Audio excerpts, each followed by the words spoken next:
Bom, a gente segue falando também do Supremo Tribunal Federal, porque dessa vez não foi o Barroso, não, Augusto. Foi o ministro Gilmar Mendes que afirmou lá em Lisboa, durante o Fórum Futuro da Tributação, que os bancos brasileiros interpretam que a Lei Magnitsky, aplicada pelos Estados Unidos, não teria efetividade no Brasil contra instituições financeiras.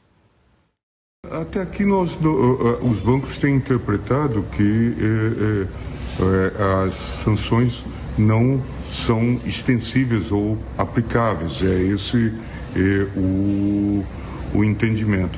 Nós tivemos também uma manifestação no Supremo da lavra do ministro Flávio Dino, naquele caso envolvendo a questão da mineração mariana, em que ele balizou que essas decisões tomadas por autoridades estrangeiras precisam de ser validadas por autoridade judicial brasileira. Em suma, são questões que certamente podem vir a ser discutidas no futuro. Pois é, começo essa rodada de conversa aqui com todos os nossos comentaristas por ele, Alexandre Garcia, que já está dividindo tela comigo. Boa noite, Alexandre. Seja muito bem-vindo. Sempre muito bom tê-lo conosco todas as sextas-feiras aqui no Oeste Sem Filtro. Eu começo perguntando a você o seguinte: dá a impressão que o Gilmar Mendes não entendeu que os crimes que levaram, por exemplo, à sanção do ministro Alexandre de Moraes foram cometidos contra empresas norte-americanas. Parece que ele não entendeu esse pequeno detalhe, que é muito importante, não? Boa noite. Boa noite, Daniel. Boa noite, Ana, Augusto, Marcília. Ora, Marcília, eu não quero entrar na sua seara, mas a primeira coisa que eu vou dizer é o seguinte: será que o ministro Gilmar, lá em Lisboa, acaba de sugerir que, para valer a Magnitsky aqui no Brasil, ela tem que ser submetida ao Supremo para ser validada, né? Bom, outra coisa, é óbvio que a lei americana vale lá nos Estados Unidos. Eles vão aplicar lá, eles não vão aplicar aqui. Vão aplicar, se precisar, na filial de um banco brasileiro, no SWIFT de um banco brasileiro, que vai impedi-lo de fazer transações, né? É só experimentar, né? Literalmente pagar para ver.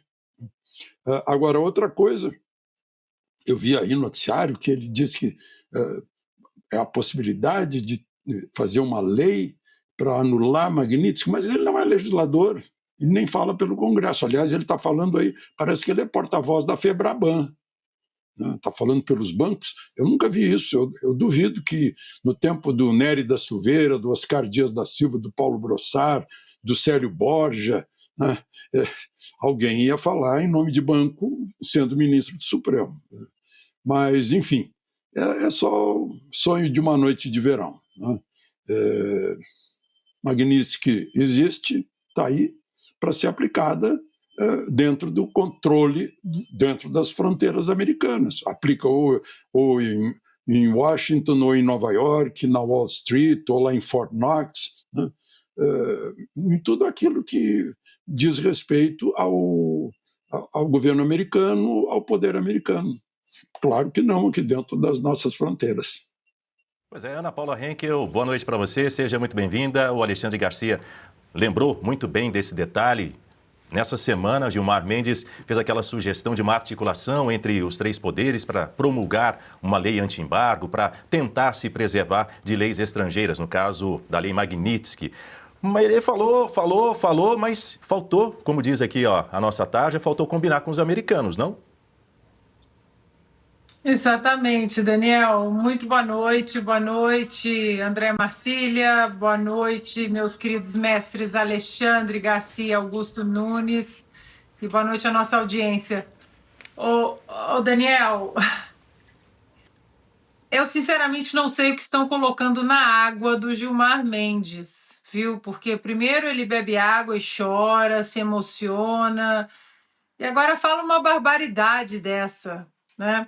A União Europeia já tentou colocar supostos freios na Lei Magnitsky com a mesma falácia de que a Lei Magnitsky não se aplicava à União Europeia e, de fato, não se aplica. A Lei Magnitsky se aplica aos Estados Unidos da América. Ponto. Você pode escolher não seguir a lei, mas você vai ter que escolher também que tipo de relação você quer ter com os Estados Unidos da América e suas instituições. Esse é o ponto principal. A Lei Magnitsky não sai das fronteiras dos Estados Unidos da América, sequer chega no Canadá, que é aqui do lado. Mas no mundo virtual, as instituições estão ligadas, principalmente as instituições financeiras. O dólar hoje, todos nós sabemos que é a moeda de mercado no mundo, no globo, a moeda de mercado global, e eles podem escolher simplesmente dar de ombros. Um banco francês pagou bilhões de dólares em multas porque decidiu entrar nessa seara do ministro Gilmar Mendes. A gente fala tanto em Alexandre de Moraes que já vem, né, automático. E pagou uma multa caríssima, bilhões de dólares, e depois pediu desculpas. Não, nós vamos seguir. Portanto, Daniel, eles podem escolher. A Lei Magnitsky, mais uma vez, não ataca a soberania brasileira, canadense, italiana. A Lei Magnitsky é uma lei dos americanos, feitas por americanos contra violadores de direitos humanos. Só isso. Você pode escolher se você quer ficar do lado dos Estados Unidos ou do lado de uma lista de 700 nomes de violadores de direitos humanos, e nessa lista agora tem um brasileiro, Alexandre de Moraes.